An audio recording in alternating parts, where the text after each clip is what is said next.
Well, welcome everyone. Thank you for taking the time out of your evening, away from family, other leisure activities such as television. I do appreciate you coming and hearing my talk about shoulder pain. I'm Dr. DiPaola. I'm a shoulder and elbow specialist with Wright State University. I practice orthopedic surgery and specialize in shoulder and elbow surgery, and the majority of my practice is dedicated to shoulder and elbow surgery, which runs the gamut from arthroscopic surgery all the way to open reconstructive surgery and non-operative treatments as well. And I take pride in being able to handle the full spectrum of those types of problems. What we're going to talk about tonight is not the whole spectrum of shoulder problems because that's impossible to cover. But we're going to cover three specific examples of treatments in which there's more than one option. And so, in a nutshell, if for some reason you had to leave the talk right away and didn't get to see the whole talk, in a nutshell, the conclusion of my talk is basically going to be that it's all about you.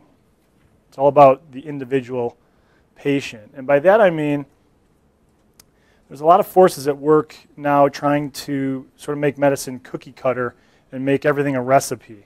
But ultimately, a lot of what we do in medicine, at least a lot of what I do in shoulder treatment, shoulder and elbow surgery, is not cookie cutter. And by that I mean there's more than one good option for any particular problem, which ultimately I think is confusing on your end because your brother-in-law or your uncle or your cousin might have a quote-unquote shoulder problem. And often you're using them as your best frame of reference for your problem.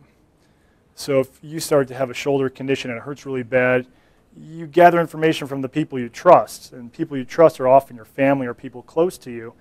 And you try and gather their story in terms of what it was like for them. And we associate their conditions or their words, their descriptions of their own condition, perhaps with your own. You think, well, he's got a rotator cuff tear. I was told I might have one.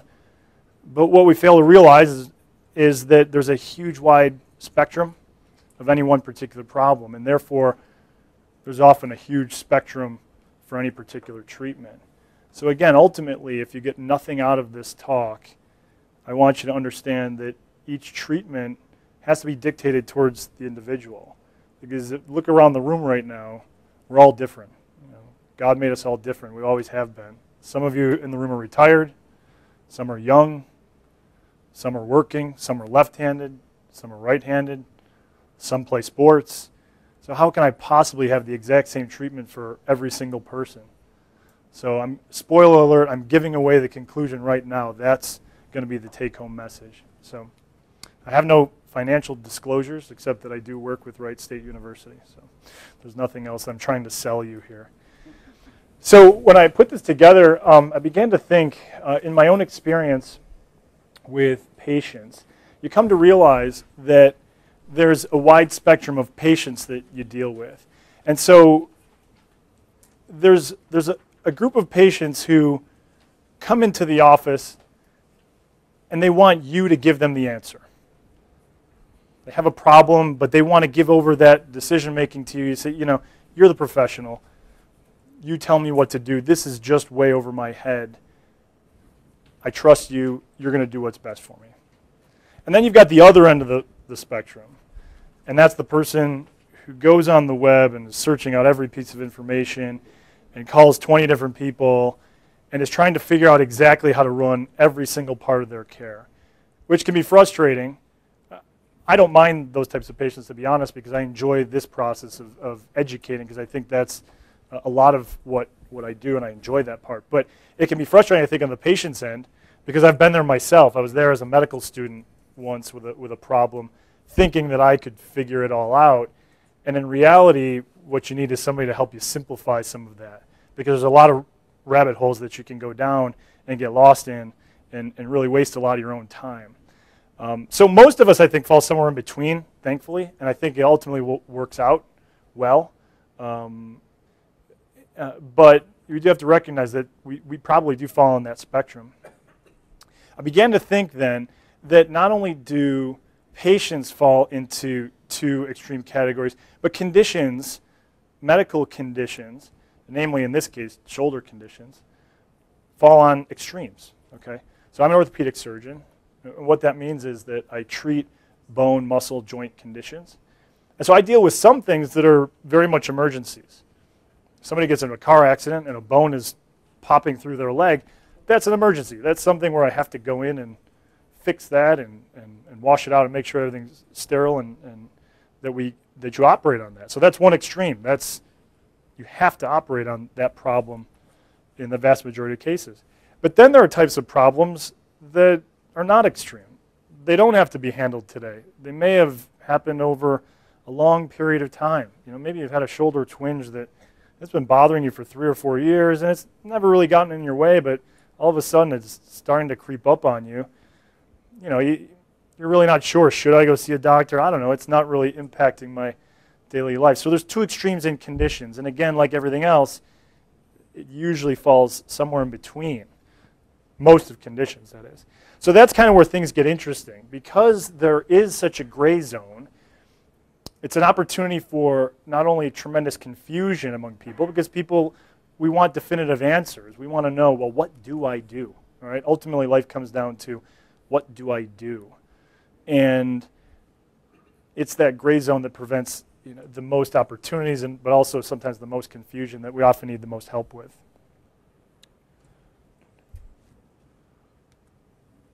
So it comes down to decisions. Decisions are hard. The reason why decisions are hard is because sometimes you can have too much information. And decisions are predicated on a lot of different things. Because each of us is complex, we all have different goals, different aspirations, different strengths, different weaknesses, different ways of spending our time, different background health conditions. So while I'm a shoulder surgeon, I have to respect the fact that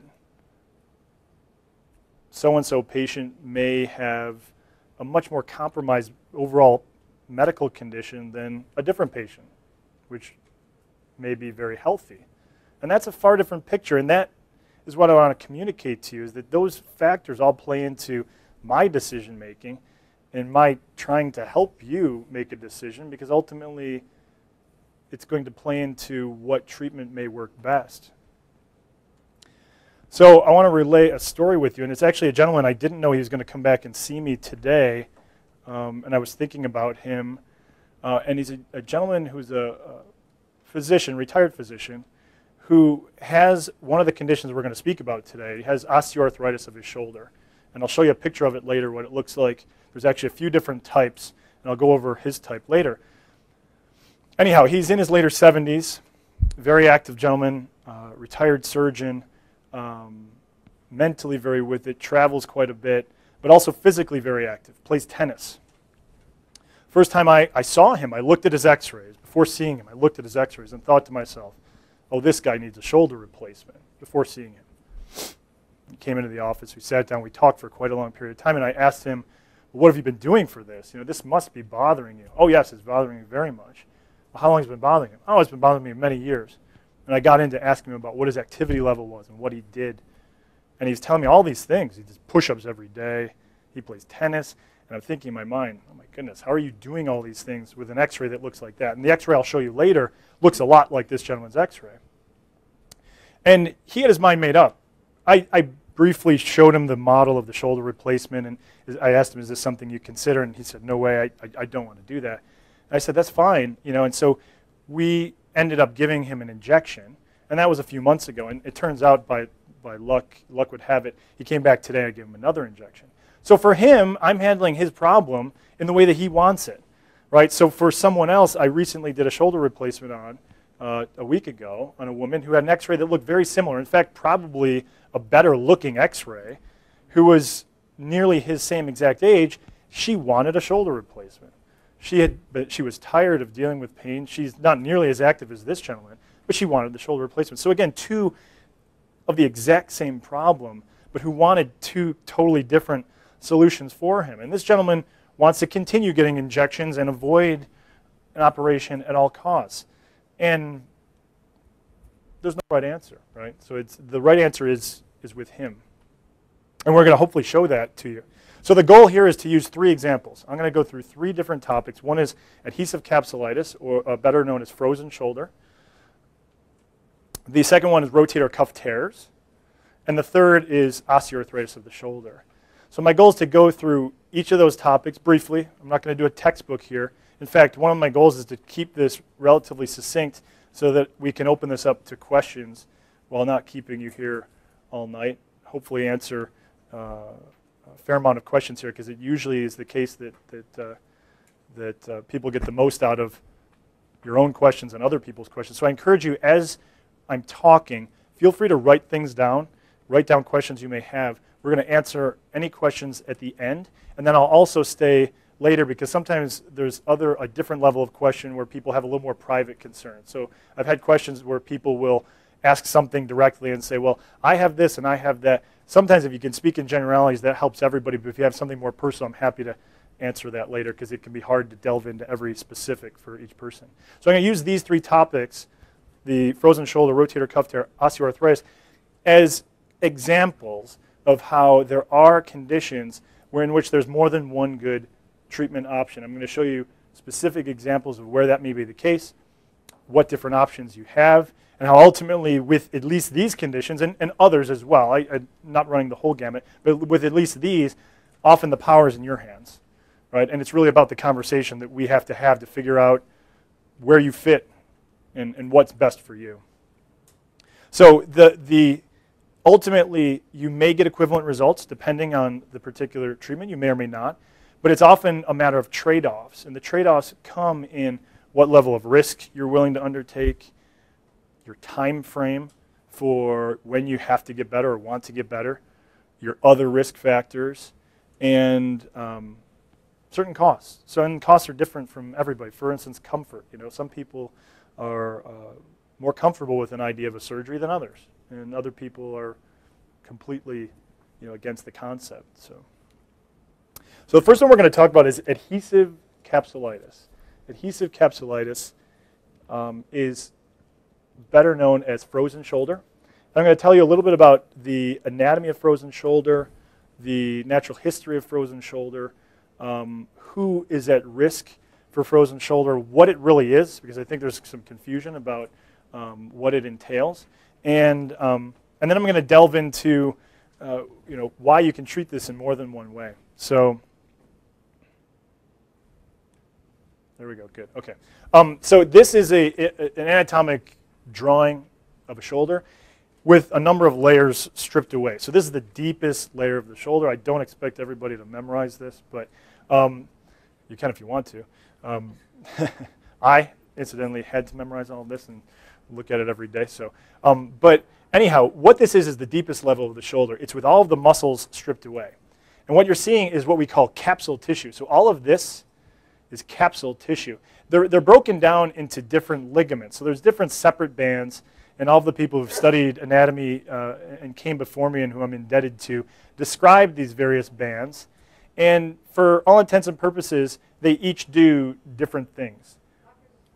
Yes. Oh, I'm sorry. Okay. I apologize. Sorry about that. I'll come over here. So anyhow, I'm pointing out that there's, and I'll try and make a point of going back and forth if I can. There's different bands of tissue that make up what we call the capsule. And the best way of understanding the capsule is it's a tough connective tissue. It's very elastic. Gets less elastic with time, but when you're young, it's very elastic. And its main function is it helps hold your shoulder in place. So the shoulder is an interesting joint in the sense that it has probably the biggest range of motion of any joint in the body. And that's a good thing in a lot of ways, but it comes at a price. And that price is stability. So the more motion you give, the less stable against certain motions you may be. So it's susceptible to things like dislocations, because in a joint, think of a joint like the hip, which is a ball and socket like the shoulder, but it's made of more bone. It looks more like a cup, whereas the socket of the shoulder looks more like a saucer. And what we're relying on is this capsule tissue and other constraints that you can't see inside there to help hold that in place, namely at the ends of your range of motion. So you can only go so far because you're being held back. So for instance, I can only rotate out about this far. with my shoulder. This is a motion we call external rotation. The reason for that is there are bands of tissue in the front of the shoulder there and there that keep me from going all the way out. Now, some people are more flexible than others. And again, this gets back to individualizing care. So younger patients, I just was examining my son the other day. I have a 3-year-old son. And he can rotate his shoulder all the way out here. I can't do that unless I move my whole body out that way. So there's pluses to being young and flexible. At some point, I guess I was that flexible, but it's been a long time. So anyhow, that's what capsule tissue is. It's in this capsule tissue that you get a problem with frozen shoulder. So frozen shoulder, we don't totally understand why it happens. There's a number of different varieties. Some of them we do. Okay, I take that back. Some of them we do. There's different categories of frozen shoulder. So there's one type which is called post-traumatic frozen shoulder or secondary frozen shoulder or post-surgical. So there we know, right? So you had a surgery done and you got stiff.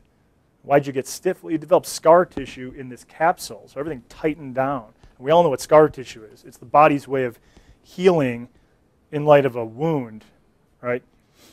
When that happens, it restricts your range of motion and you get tight. Now we know that there's other reasons that this can happen. There's one we call idiopathic frozen shoulder. It's essentially saying we don't know.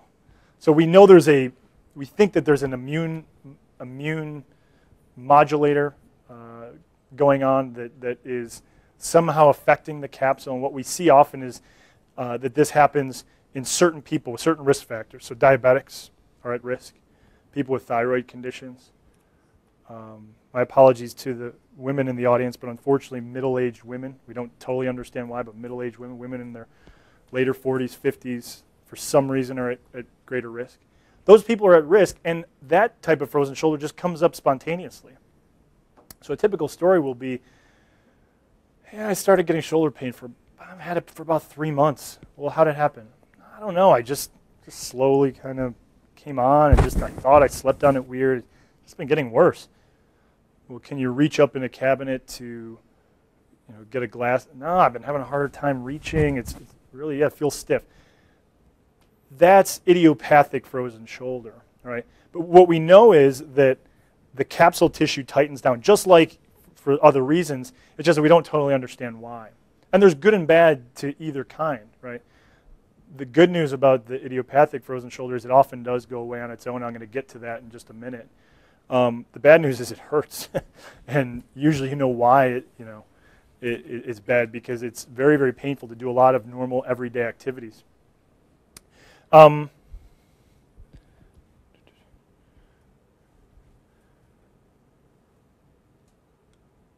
sorry, hit the wrong button here. So we went over the anatomy. So it's this capsule, tough, dense connective tissue inside that's normally elastic, getting tight for different reasons. Either you had a surgery and had a lot of scarring, or that just happened spontaneously. The bottom line, though, is you're tight. And tightness leads to pain and ultimately a decrease in your range of motion and a decrease in your ability to do things. You wouldn't notice it if you couldn't buckle your seatbelt. You wouldn't notice if you couldn't reach up or you couldn't reach behind your back to get in your wallet. And so it comes down to, well, what do we do about it? There's good news and bad news. The good news, especially with an idiopathic frozen shoulder, which most people suffer from when they get a frozen shoulder, is that it often goes away on its own. And this is where the treatment options come in. So it's kind of counterintuitive.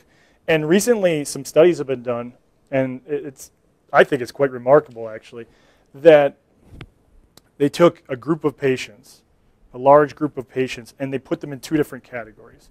So one group, and they all had this idiopathic frozen shoulder or adhesive capsulitis. One group got a standard treatment of what you would normally think of for a frozen shoulder, physical therapy. If it's tight, we've got to loosen it. So how are you going to do that? Somebody's going to stretch you out. You're going to stretch it out. And you're going to do this over and over and over again, and you're going to get loose, and it's going to get better. Injections. Steroid injections. Corticosteroid, which is an anti-inflammatory. It's basically a powerful anti-inflammatory that you take. You put in a needle, and you stick it right where the pain is, right where that inflammation is in the joint, and makes sense. Should get better. So they took half the people, and they gave them this treatment, option 1. Right? So it's a little bit of everything. It was injection. It was maybe an anti-inflammatory pill. It was physical therapy. It was somebody stretching this woman out. It was teaching her how to do the exercise. And then they took a group, same number of people, same exact problem, same symptoms, same pain, and they did this. They did nothing. Absolutely nothing. You know what the fascinating thing about this study was? The fascinating thing was if you waited long enough time, upwards of 9 months to a year, and measured out person to person in the group, on average they did the same. So that's what's fascinating about this particular problem. So it comes down to decisions. If you came to me and you were one of those people on the spectrum who wanted me to make the decision for you, you know what to do, doctor, you tell me what to do. And I said, well, you have a frozen shoulder.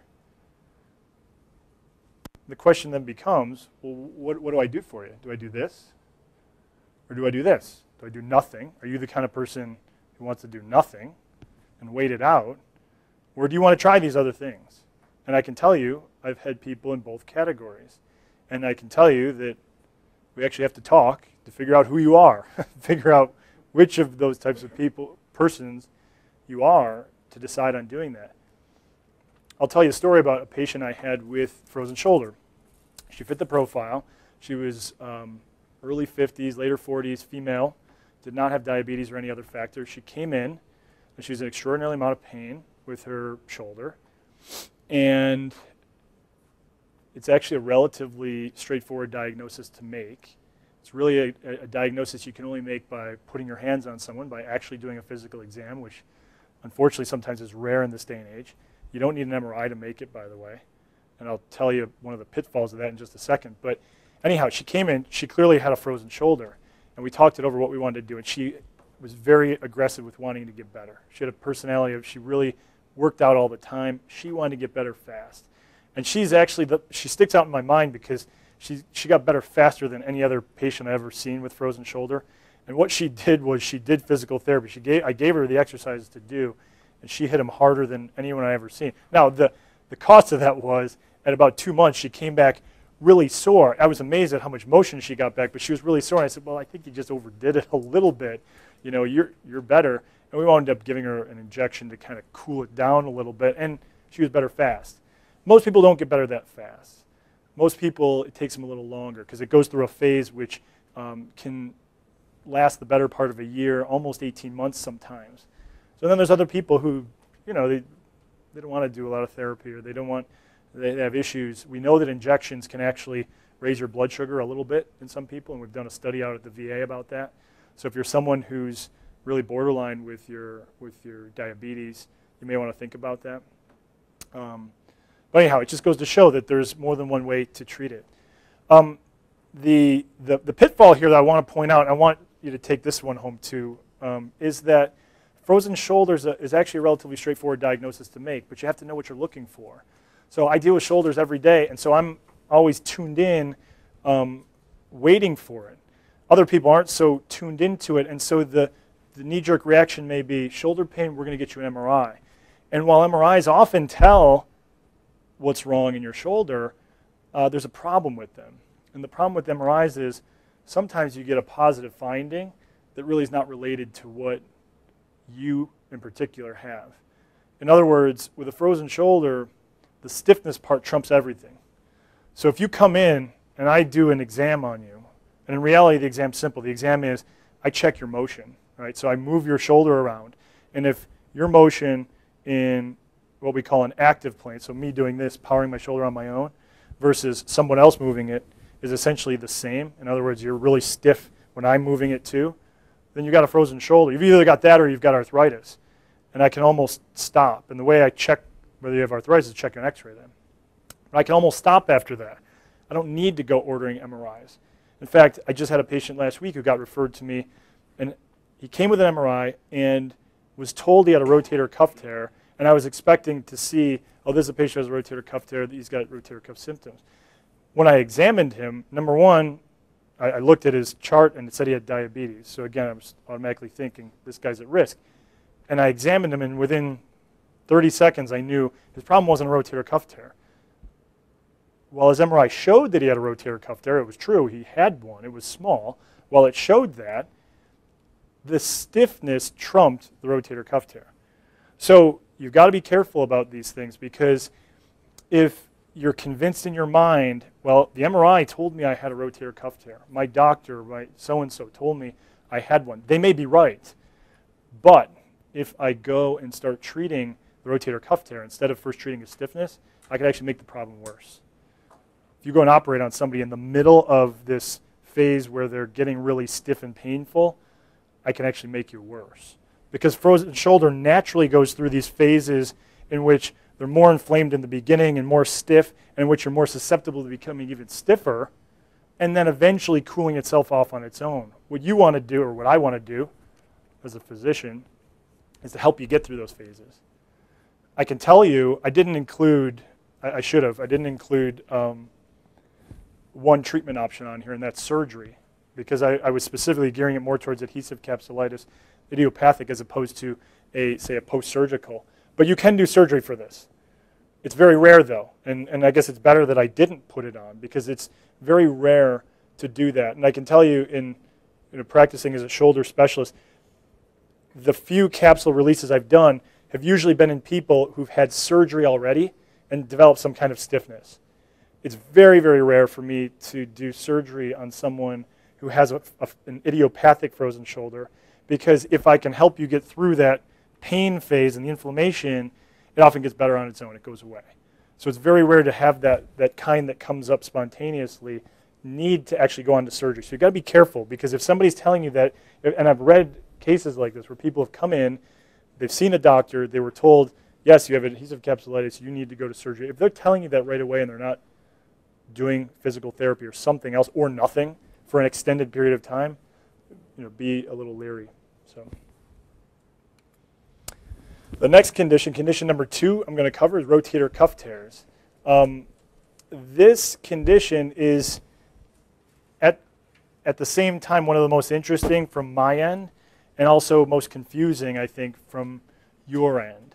And the reason it's both is because there's such a wide spectrum of rotator cuff tears. How many people in the audience have heard of your rotator cuff or heard of rotator cuff tear? Okay. That's what I expected. I mean, we're dealing with an educated audience here. Everyone is self-selected as being interested in shoulder pain, and it's probably the most talked about type of condition. You'll hear it mentioned with regard to professional athletes, namely baseball pitchers. But it frankly is one of the most common conditions to afflict the shoulder. And so if you actually had to guess the reason why you had shoulder pain, and you were in your 50s, 60s, 70s, and you guessed arthritis, you'd be wrong most of the time, because rotator cuff tears, rotator cuff conditions, far outnumber arthritis in the shoulder, comparatively speaking, except one kind, and I'll show you that in a bit. But if you have to guess, and somebody asks you why you have shoulder pain, and you're middle-aged to older, guess rotator cuff issues, rotator cuff tears. So the bottom line is there's a wide spectrum of rotator cuff conditions, from pure tendinitis, which is a long word that means inflammation in and around your rotator cuff, to full tears that are completely irreparable. To understand some of this, I'm just going to go over a little of the anatomy. Again, I try to keep things, excuse me, there's whole textbooks written just about rotator cuff issues, conditions. But to make things simple, let's break down the terms. So rotator, to rotate is this, right? To move your shoulder, it's this. So that's telling us that these muscles that make up the rotator cuff have a function of rotating, of moving your shoulder in a circular fashion. The other aspect to the term is cuff. So what's a cuff? Cuff, think of your shirt sleeve, right? I think it's confusing sometimes. A lot of people think it's cup, C-U-P. It's not a cup. But what it is these 4 muscles, there's a large one in the front, there's 2 go around the top, and another large one that goes around the back. Again, it's in the front, and then they go all the way around the back. They really encircle the ball part of the shoulder. So the shoulder's a ball and socket. You can't see the socket, but it's sitting back here. they really encircle this ball part of the ball and socket joint. So think of my sleeve. Now my sleeve, my shirt sleeve, my cuff on my shirt goes 360 degrees around, like a circle. The rotator cuff is different. The rotator cuff only goes 270. So you can see that there's a little bare space back here. And if we go back, you see that that space is actually occupied by this capsule tissue. So it doesn't, your shoulder doesn't totally just fall out. That tissue is there to help hold it in place. But going back to the rotator cuff, you can see that it's absent, right? So it really is only encircling 270 degrees. Well, it turns out that these four muscles are pretty confluent. That is, they blend together. So it's often hard to distinguish between the muscles. I know where they are because I know the landmarks. But for all intents and purposes, they act together. Now, some are more important than others, which, again, leads us to different treatment options. So your rotator cuff tear might be different than her rotator cuff tear. And it leads to a whole lot of confusion because it's one of the most common conditions. Everyone has a relative who's had some kind of surgery or injection or something for a rotator cuff problem. And you're thinking in your mind, well, my cousin had this. Maybe I just need X. Or he had that and he said it was terrible. I definitely don't want that kind of treatment. But you don't know, right? You don't know because it's so complicated that you don't know exactly what your condition may be until you really delve deeper into it. So let's talk about the spectrum first of how this can play out. This is just an example. Oops, sorry. This is just an example of a tear in one of the tendons. It's probably going into two of them, actually, if you look at it. And this is the example here. This is an example of a tear. It's a pretty good picture. What it shows is that the tendon, so a tendon is this white stuff that attaches muscle to bone. Again, it's attaching muscle to bone. It's this white stuff. And the white stuff, like the capsule tissue, is a tough connective tissue. It's different than the capsule, but for all intents and purposes, it helps connect one tissue to the bone. If that tissue connection is broken, then the muscle loses connection to the bone, right? So muscles, what are muscles' jobs? Muscles shorten so that they can move your joints. And they're constantly moving together and coordinating. And if you lose that connection and ultimately lose that muscle function, then how does it translate to you? You lose strength. So you get weaker. So you have difficulty doing this. Turns out that these particular muscles serve certain functions. They help keep the shoulder centered. So that ball part is not just centered in the socket by other bone. In the hip, yeah, it sits there like a cup. But in the shoulder, because it's so shallow, you actually need those muscles to constantly work and hold it in place, help center it on the ball. When it's not centered, you know it. You feel a certain sense of instability. You feel kind of either a clicking or a popping or a sense that something's just not right, or just pure pain. I mean, it can just be painful. The different muscles are responsible for different actions. So some allow your arm to do this, some allow your arm to rotate this way, others do this. And each one's different, and I prioritize decision-making often based on which one is torn, which one isn't torn, how long the tear has been there, how the tear happened. So I'll give you an example. Just I don't want to, my goal is not to impart to you every single bit of the intricacies of rotator cuff tears. But I'm going to give you an example of some decision-making that we have to make with rotator cuff tears. So there's a big difference between a tear that's what I would call traumatic and one that is chronic. So trauma, what's a trauma? Fall down the stairs, land on your shoulder, boom. One minute you have a great shoulder, no pain. The next minute your shoulder's killing you. And it's possible to actually tear away the muscle from the bone with a trauma, okay? The second category in this group would be a chronic tear. So a chronic tear is one that slowly just happens over time. You never had a fall down the stairs. You never had a car accident. You never had some incident where you went from boom being perfect to the next day all of a sudden pain.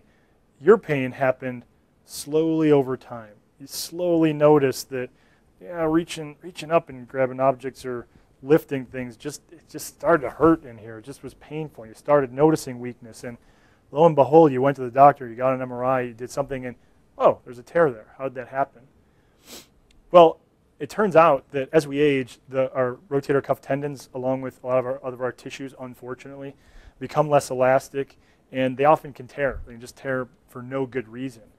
And a study was done a long time ago, actually by one of the former chairmen of the institution where I trained at Thomas Jefferson University. And they did a study on people over the age of 65. And it was a study which I don't know if you can do it today, but literally he found people who were on their deathbed and he interviewed them, and then he asked if they donate tissues, donate their shoulders after they had died. And so he had a whole group of people, and he found out, had they ever had shoulder pain, or had they not? So he got all their answers. And then he was able to go in and this is before imaging, before MRIs and all those types of things. And then he was able to go and examine their shoulders after they had died. And what he found was that a large number of people over the age of 60 or 65 had rotator cuff tears and didn't even know it. So people who had never had pain, shoulder pain in their life, actually had defects in these tendons. And you'd think to yourself, well, why is that the case? I mean, number one, wouldn't they know it? And number two, how did it happen? So I guess the answer to the second question is we don't exactly know how it happened. I mean, we know that the tissues do get less elastic over time. It would, what we would call an attritional type tear, so that just developed a tear because it just wasn't functioning the same way and the tendon quality was not as good. But again, what's more confusing is how come they didn't know, you know? And so it speaks to the fact that just because you have a tear doesn't necessarily mean that, number one, that's the source of your problem. Like the gentleman who came with the frozen shoulder, that wasn't his problem. He never had shoulder pain before he developed this frozen shoulder. So he had a tear there that he didn't know about. So that's a red herring. And if you go biting on that, you could potentially do your patient harm, and you're not getting to the source of the problem. So you have to be real careful. And so I use certain decision-making rules of thumb in terms of how I decide where to slot people for what types of treatment we should do for them. And again, the first one I do is what I've talked about, and hopefully you'll take home, and is that the treatment's individualized based on our conversation, what you want. But the second one is, is this a traumatic tear? Is this a chronic tear? How did this come to be? Where does this fit within the overall health of your shoulder? Because that'll guide me then to this. What are the options? So I didn't cover a lot of things with rotator cuff tears. There's a whole wide number of things I didn't cover. I didn't cover what types of tears there are. So what I can tell you is that there's a huge variation. There's what we call partial tears, which oftentimes I'm convinced that MRIs overcall. So often people will say, oh, well, it looks like you have a rotator cuff tear. And what I can tell you is that a lot of MRIs aren't good enough quality to tell you, a partial tear, and that the normal aging tendon can look like that. So again, be careful about that. Are there people with partial tear? Sure. I just operated on a gentleman the other day who was a baseball player who had a little bit of partial tear. Partial tear, though, there's a wide variety of those too. You can have anything from what I would call fraying, like the end of your pants rubbing against the ground. That can be a partial tear. Or you can have one where it's almost threadbare, where you can almost see through my pants and see my leg. So there's a big variation, and how I would treat those is variable. So all those things factor into which of these solutions we're going to talk about. Some people already come to me thinking, I have a tear, I need surgery. And they may be scared, or it may prevent them from coming in because they're afraid that, oh, you told me I have a tear, I must have to go to the operating room. My brother-in-law had that. Not necessarily the case, right? Partial thickness rotator cuff tears or chronic small tears, you can often wait on those. You can often try a number of other things like this stuff, the same types of treatments that we used for adhesive capsulitis before you ever get to here, which is the operating room. Now, just so you know, I'm oversimplifying a bit, but just so you know, there's definitely differences in what I would do for a person with a rotator cuff tear in physical therapy versus someone with adhesive capsulitis. Okay, so their therapy regimen is going to be different. So it is slightly more complicated, but ultimately it does boil down to some basic broad categories of treatments. and they fall into the more conservative, which are injections, anti-inflammatories judiciously, and physical therapy tailored to what your specific problem is, and surgeries. There's a number of different types of ways of doing surgery on the rotator cuff. I was trained in both major categories, and they basically break down to open surgery, so larger incisions, and arthroscopic. I have to say the majority of my rotator cuffs, greater than 90%, 95% probably at this point, are arthroscopic, and it's probably what a lot of people have heard about. And in a nutshell, it's basically making small incisions, about a centimeter in length or so, and using instruments like if I have it, essentially this size, like a pen or a pencil. So one of those instruments will be a camera. You'll see that here. We call it the Arthroscope, and it's got a fiber optic camera on it attached to it, and it'll show up on a monitor. You'll see the picture in 3D. And then the other instruments are various tools. We have a whole assortment of different tools. I liken it a little bit to building a ship in a bottle. So instead of having to open up the shoulder all the way to sew things back together, we use instruments that, as you can see, have sort of long handles and that do the same thing that I'd be doing in a open situation, but in a very specialized way. So it takes special training to do that. Obviously, it takes a lot of practice, but it's something that, you know, when I'm lucky enough to have trained in a time where it was actually a very regular part of our training program, and I also did further training, did a whole year doing nothing but shoulder and elbow surgery with a large number of cases dedicated to arthroscopic surgery specifically. Again, does this mean that every rotator cuff is amenable to that? So say you failed this stuff. Say we decided, well, this is the stuff that's right for you, the non-operative treatment. You're ready to go to a surgery. Is everyone amenable to that? No, not necessarily. Okay. There's actually, once we even get to this point where we're talking surgery, sometimes you have a rotator cuff tear that's not fixable. Okay. Sometimes it's just you're dealing with tissue that's either been just poor quality, the tendon tear may be too old, and it's not necessarily going to get you a good result, because ultimately, in order for it to work, you've got to get some form of healing of this tissue back to the bone. Otherwise, it doesn't do what you wanted it to do. So there's a wide spectrum to even what I didn't mention here, but to even some types of shoulder replacements which work in lieu of the rotator cuff. So, and we can talk more specifically. You can ask questions later. I'm not going to I don't want to delve too deeply, but again, just to the point of there's often more than one type of solution, and it really takes a discussion between you and me to figure out where you fit. Are you someone who was a trauma, who I think has a better chance of doing well in the long run if we fix it quickly? Or are you someone who we can wait on and see and watch and wait because we know the tendon tears get bigger, but we have some time to work with it? You know, are you one of those people? And where is your tendon tear? Is that affecting our decision making? And all those things I can only know based on, you know, talking to you individually. Our last grouping is arthritis. So this is probably this is another one that provides a lot of confusion in the shoulder, because knee and hip arthritis are extraordinarily common. And I don't know if anyone in the audience saw my other talk. I gave another talk here, and I think they put it up online. But I talked specifically about arthritis the entire talk. So if you want a more in-depth view of arthritis, you can go online at our website, and we talked about arthritis. So I mentioned in there, though, that it's confusing because arthritis is, in our minds, thought to be a wear and tear phenomenon. And in some cases it is, right? So as we age, it just makes sense. Well, we walked many miles in these shoes, and therefore my joint's wearing out, and I'm old, and, you know, must be arthritis in the shoulder. But it turns out that shoulder arthritis is different. Shoulder arthritis, first of all, there's more than one joint in the shoulder. There's actually 3 or 4 if you look at it closely. In this picture, I've only highlighted 2 of them, which is these are the most common joints in the shoulder that get arthritis. So for all intents and purposes, that's what we'll be speaking about. So that's number 1.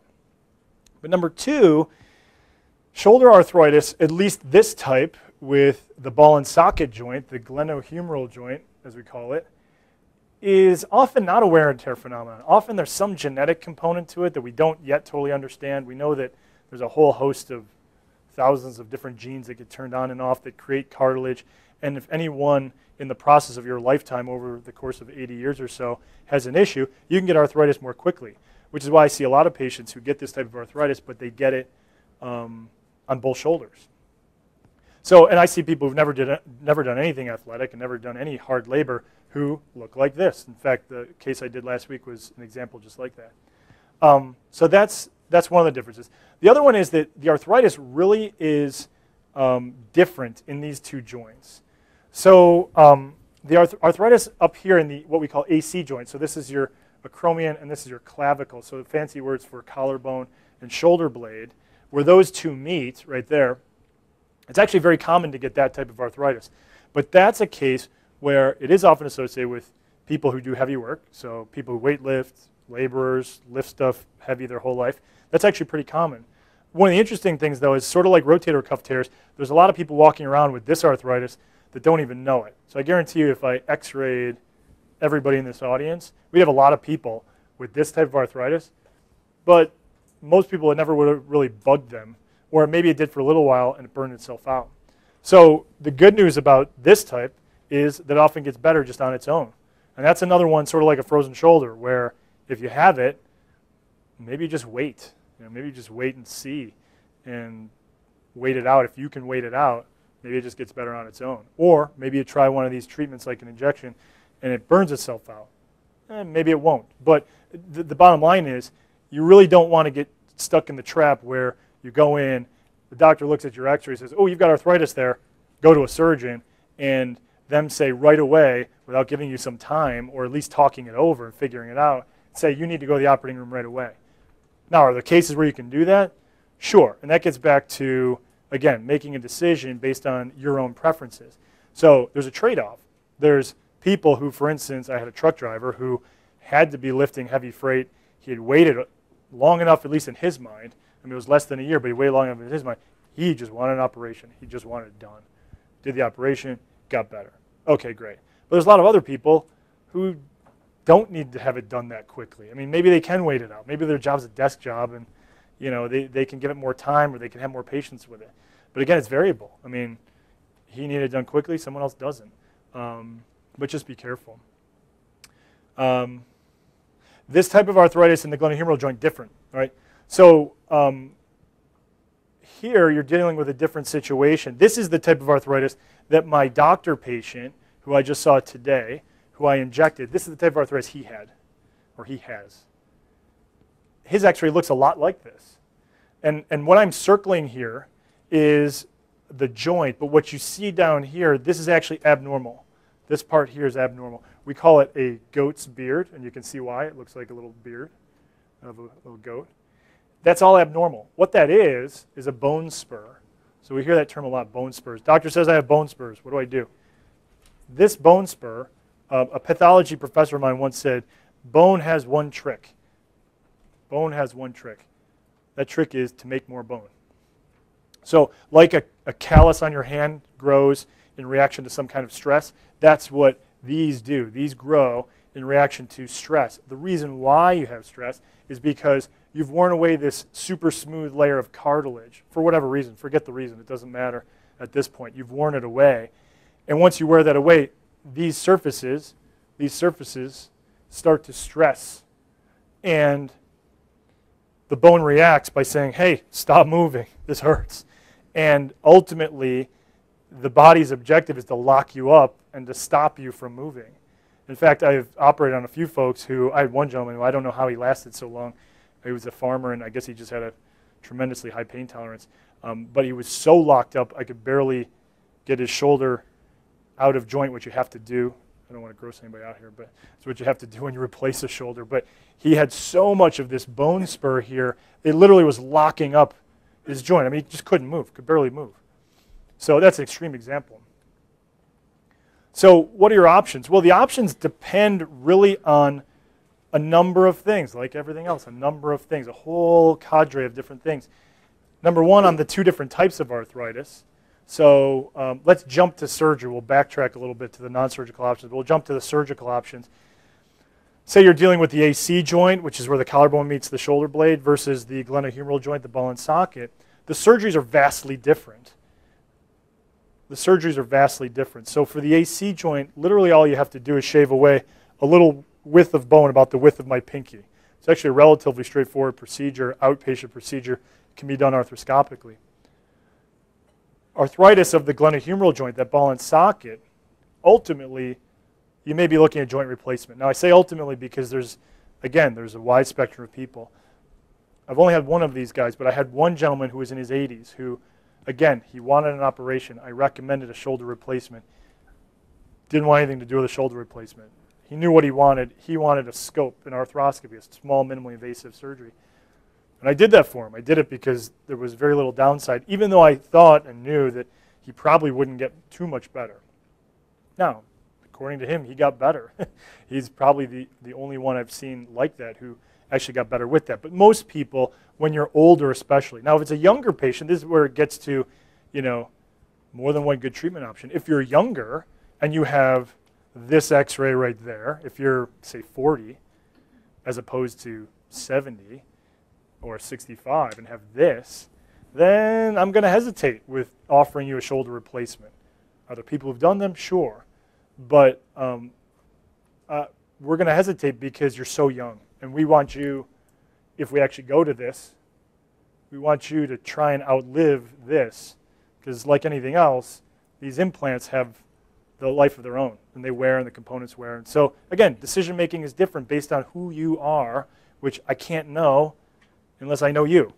So backtrack a little bit. We'll talk about the lesser options, the more conservative options.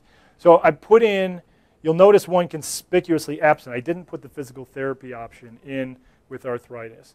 And the reason for that is, in my practice, this is something that I've just seen in my own clinical practice, but in my practice what I found is that people with arthritis that's as bad as this here tend to be more annoyed by physical therapy than anything, because once you get to that point, usually you're feeling crunching and popping and bone on bone, and me getting you to move more just makes it feel more like sandpaper and just hurts. Can it help? Sure. I mean, you can, because ultimately it's not just about that bone on bone. What you have is a tightening down of the capsule tissue like you have in the frozen shoulder, and that hurts. So sometimes just stretching that out can help people. But there's very few people, I think, who can tolerate it. I've had a few patients who are professionals. One was a yoga instructor and another one who is a painter, who ultimately, because of their jobs, had to do a lot of stretching and had fantastic motion with terrible x-rays. But I think those people are the exception rather than the rule. So for the most part in my practice, I really try not to torture people with physical therapy for end-stage osteoarthritis, because you often end up getting some temporary gain, but end up in the same boat, and it may be more painful to you in the long run. So ultimately, I usually stick for conservative treatments more with these types of options. And my gentleman, my doctor patient, is a perfect example of that. He's a guy who, for all intents and purposes, would benefit from this, from a shoulder replacement, but doesn't want one. He's 78 years old, he plays tennis, he does push-ups every day, and he can live with a certain amount of pain. So how do I know how much pain you can live with versus how much pain you can live with? I don't know that answer. I mean, only you know that answer. And the general rule should be, don't go for one of these unless you're having more bad days than good and you don't have any other good option. You feel like, okay, I've got to really do something and I can't take it anymore. Because sometimes you can just work with these types of things. Now, are there downsides to injections? Sure. And the downsides to injections, pills such as anti-inflammatories, sometimes they interact with your hypertension medications. Injections, you give too many, and they can actually wear your rotator cuff. They can degenerate your rotator cuff. So you got to be careful about that too. So there's no free lunch, unfortunately, with anything we do. I mean, everything is a balance of costs and benefits, and you have to think about what works for you. So can you get injections indefinitely? Maybe, but often what you find is they work well in the beginning, and then over time they may or may not. So they're not a cure. They're a Band-Aid, but it's a Band-Aid that sometimes sometimes works for a long enough time to buy you time. So In conclusion, it comes down to making good choices, right? And it turns out that there's a lot of options which can be confusing, but ultimately can be simplified too, based on what your own priorities are and what the costs and benefits are to you. Because ultimately, one treatment has a different value to person X than person Y, and that's just based on your own specific circumstances.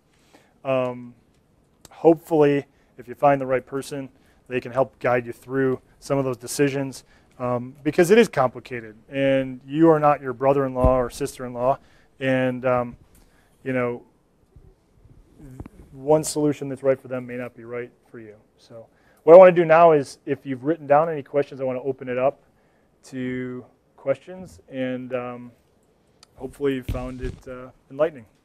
Yes? On the rotator cuff tear, are there some tears where the tendon will actually repair normally, and if so, will the weaker shoulder resolve, or can you get accident resolve? So that's a good question. Yeah, that's a good question. What she's asking is, with rotator cuff tears, will they ultimately repair themselves? Can some repair themselves, and or not? And so there's a wide spectrum of rotator cuff tears, from what we call partial tears to full thickness tears. Now the partial tears, sometimes they just get inflamed, and that fraying that you might see, it's really just the inflammation that's bothering you. And if your body, for whatever reason, gets rid of that inflammation, or if through some help with an injection you get rid of that, or through strengthening around it you get rid of it, you can live with it that way. Will the fraying necessarily go away? Usually it doesn't. Usually it doesn't just automatically repair itself. Will a tendon tear like this, that's actually fully torn from the bone, where you can see it torn right from the bone, will that repair itself? The answer is no. And the reason for that is because the muscles act like springs. So the muscle's main job is to get shorter, to contract. When you've released this tension, it pulls the tendon back, and when it does that, it keeps, the tendon has to live here. It has to, in order to do its job, it's got to live right there. It's got to live right there. If the muscle spring pulls back, it's being held from reattaching where it wants to. It's not like other tissues where there's less tension on it. And so that's one of the important reasons why, if you're continuing to have pain and you have a full tear, the only way to really restore that strength and restore its normal anatomic location is for someone to put it back there. You do that with surgery. So the question is, with chronic rotator cuff tears, so I made a distinction between acute or traumatic and chronic rotator cuff tears. And the answer is yes. Or what he's saying is there something in the tendon? Is there a deterioration in the tendon that is happening that's causing a rotator cuff tear to happen? And then if that happens, will it just continue to get worse? And so the answer is yes, there is a deterioration in the tendon. So in general, tendons age just like the rest of our bodies age. So just as our skin changes over time, and we notice we get wrinkles and all this stuff, the tendons age to a degree. So they and a lot of it's a little too sophisticated for a talk like this to get into, cellular changes. But there is a change going on that makes them ultimately less elastic, less resilient to forces, and a certain amount of degeneration, so a certain amount of loss of strength, and sometimes infiltration of fatty tissue. So when a tear arises, what you have to know is that they can get bigger, and when they happen chronically, they tend to get bigger over time. So if you start with a small one and you come back in 5 years, you're probably going to have a bigger tear. If your tear started at 1 centimeter, ultimately it probably will get bigger. And the reason that's important is because then I can counsel you in terms of, well, this one's chronic. I mean, this one I didn't fall off a roof or anything, but I know that slowly it's gotten worse, and I've got an MRI here showing it to me. Doc, when do I get this taken care of? When should I have it done and where, I'm still safe in getting it repaired and it doesn't get to be a point where it's not repairable anymore? Because certainly that can happen too. I mean, I've encountered patients who eventually they come to you and it's so bad or so big or so degenerative that then you can't repair it. The tissue becomes, just has much less healing capacity. This is a problem a lot with smokers or diabetics. And the reason for that is, like anything else, smoking constricts blood vessels, and it deteriorates the blood supply to the tissue. So often what you're looking at is how good is the blood supply, what is the healing potential of the tissue, and that depends on the particular patient. So a good rule of thumb is if you know you have a tear and it's relatively small, to keep an eye on it. You know, do you have to get a new scan every year? No, but you may not want to let it get out of hand because at some point it may get to a point where it's irreparable. Can I predict when exactly? Not exactly. We've got some studies that can guide us, and we know it's usually more a matter of years as opposed to weeks. So if you came in and you have a tear one day, it's not usually, unless you have another trauma, not tomorrow going to blow up and be irreparable if today it was just a small tear. But the process does happen, and they do get worse, and there may come a point where it isn't fixable. And the only way to know that is by looking at it. Sometimes that's when you need the advanced MRIs to actually get a look and look at the quality of the tissue. Oh, sure, all the way in the back, yeah. Yeah, mine more on diagnosis. Did your experience allow you to make that, you said you could tell basically without the MRI, or narrow it down anyway, between rotator cuff or frozen shoulder or arthritis now? Between those three diagnoses specifically is what you're asking? Between those three usually, and the reason is because frozen shoulder and arthritis both present with stiffness. So his question was, can you tell the difference between the three diagnoses I presented without an MRI? Usually you can, and the reason is because frozen shoulder and arthritis are the two most common diagnoses where you have stiffness. The way I distinguish then between the two of frozen shoulder and arthritis is I get an x-ray. X-ray shows me arthritis. I don't need an MRI for arthritis. And that's why if you come to me or if your doctor thinks you have arthritis and is ordering you an MRI, it's the wrong test. Unless they're going to do surgery or something and are looking for the arthritis and the rotator cuff tear. MRI demonstrates soft tissues, tendons, muscles, better than anything else. So there is a place for an MRI sometimes, but in order to purely make the diagnosis, if you come to me as a blank slate and I want to know the difference, I don't need an MRI to tell you the difference between arthritis, frozen shoulder, and rotator cuff tear. Now, if you are really stiff and have a rotator cuff tear, can I necessarily tell that you have one or don't have one? No. Without an MRI, no. I may need an MRI. But in that case, for me, it doesn't really matter that much because if you come to me first stiff, then the stiffness to me trumps your tear. And so I'm not going to worry about treating your rotator cuff tear that much because I'm going to worry about getting your motion back first before ever considering something like a surgery because I have the potential to make you worse if I treat your cuff tear first. Does everybody understand that? It's a subtle point, but it actually makes a big difference. So if you have a cuff tear, you can have a cuff tear and be loose or have a cuff tear and have normal motion, have a cuff tear and be stiff, but they're two different problems. And it doesn't really behoove me to get an MRI if you're coming to me with stiffness first because that stiffness problem, it's like saying, well, the carpet downstairs is dirty, I've got a vacuum, but the roof is caving in upstairs, because it's pouring rain.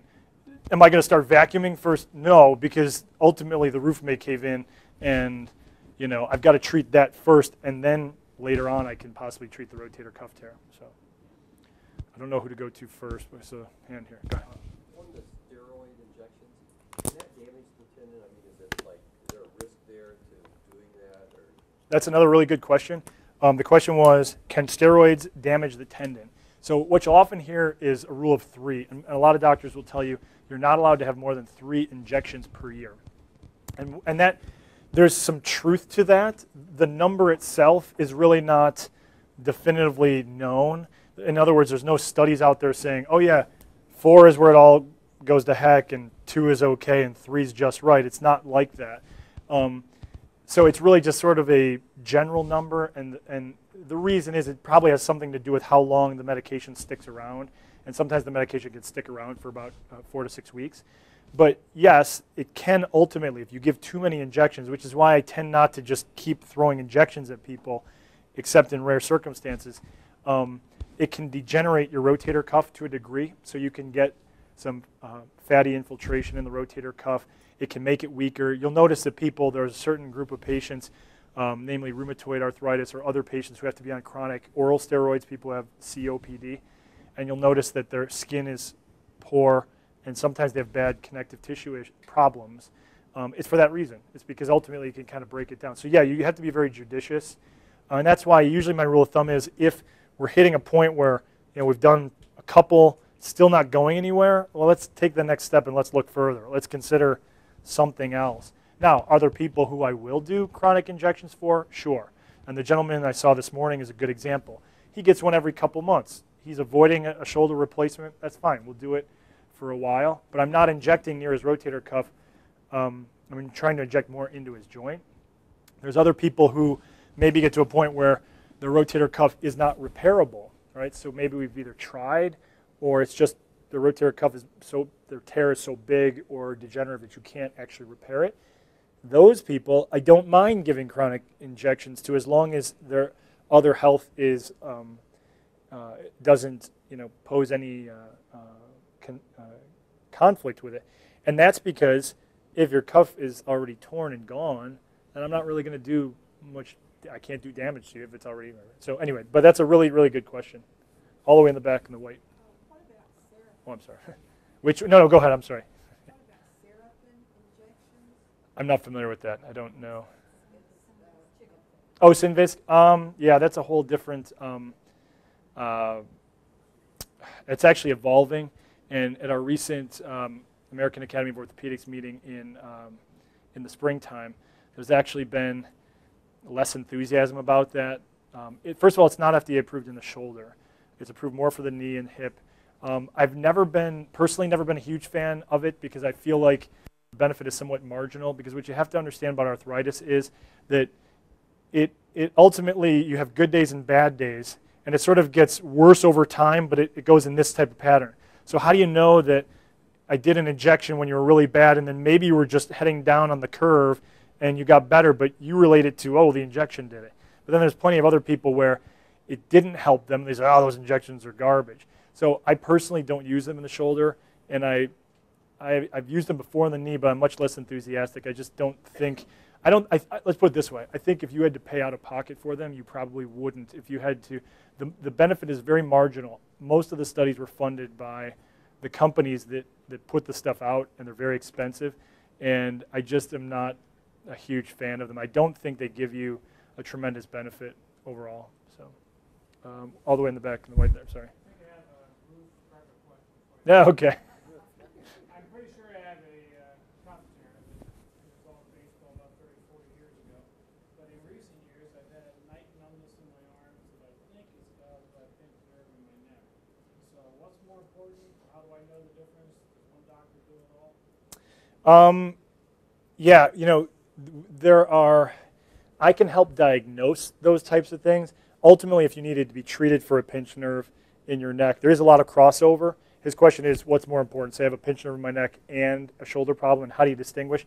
So ultimately, there's a lot of crossover between the two, because all the nerves from your neck go down through essentially like a cable of nerves into your arm. We call it the brachial plexus. So they supply your arm. And so it's important to kind of be able to distinguish between those. So we do subspecialize to a degree where if we got to a point where, say, your neck needed some treatment, we would usually refer you to a neck specialist. But it is important to be able to try and distinguish. And sometimes you can't distinguish between the two. And it'll depend on what we'd have to do for you. Let's say, for instance, we had to do a shoulder surgery, then I'm going to try and decide between me and the person that we had you see for your neck, which one might be more important between us, because there's different degrees of neck problems too. I mean, there's neck problems where you have spinal cord compression, and I'd be really worried if we put you in an awkward position on an operating table, and then there's ones that really are much lower degree, and it would just be variable depending on your specific circumstance. It's not as black and white as the frozen shoulder rotator cuff issue. It's not like that. I'm glad that he said what he did. I've been having the same thing with my arm, and I'm like, what in the world? So I have an X-ray. I got a teeny tiny bit of arthritis, and I'm like, no, there's something else going on, because I'm getting this numbness shooting down my arms and my fingers. So we have an MRI. It's my C6. Yeah. Okay, C6 runs across and shoots all this stuff down both arms. Where does those nerves come in? Are they more Yeah, I mean, this diagram is really with a lot of layers removed. But I can tell you that the brachial plexus, which is the cable of multiple nerves, kind of runs down in this general area, and then a number of nerves kind of split off in different directions and run down here. But what you're talking about, if you know for certain that it's C6, so your vertebrae are, yeah, I mean, if we're using that example, the vertebrae in your neck are essentially like segments, layers, and so you can get a pinch in there. The pinch would be at the neck if it's what you're describing. I mean, I don't know. I haven't looked at your particular case, but if it is, it's up there, and that has a certain distribution throughout your arm that is unique to that particular nerve root. So. Going back to the rotator cuff tear, but if you were diagnosed with one and you are trying to do a dental surgery or whatever treatment, and you get a lot of bone and popping and grinding noises, I'm worried about the stability of your shoulder in certain tear situations. If you continue to have other kinds of problems while you're waiting or getting your cuff repaired, lack of stability or. So the question is, if you already know that you're going to have surgery, I want to see if I'm getting you right. You already know you're going to have surgery, and in the interim, you still feel popping, you're concerned about stability. Can you do more damage? Is that the question? And there's been a lot of muscle atrophy because you're trying to rest up, Right. up and behave, you know. The muscle atrophy you may or may not be able to do anything about because, muscles atrophy when you don't use them, and often you can't use them because you're in pain, and it's sort of a vicious cycle. Can you do more damage? Sure, but it just depends on how extensive your activity level is. So if you're being relatively sedate, probably not. But it just really depends on the particular problem. It's impossible to know without knowing the particular circumstance. There's some people who I could tell you, here's what you should do, what you shouldn't do. But once you're usually in the pipeline, waiting for something, you're on your way. They're not going to, if they knew that, if it was more urgent, let's put it this way, if it was more urgent, they'd do it quickly. So, and I will counsel people. Some people I'll tell them, you probably should get a surgery within X number of months, or no, you can wait on this. It just depends on the character of the injury.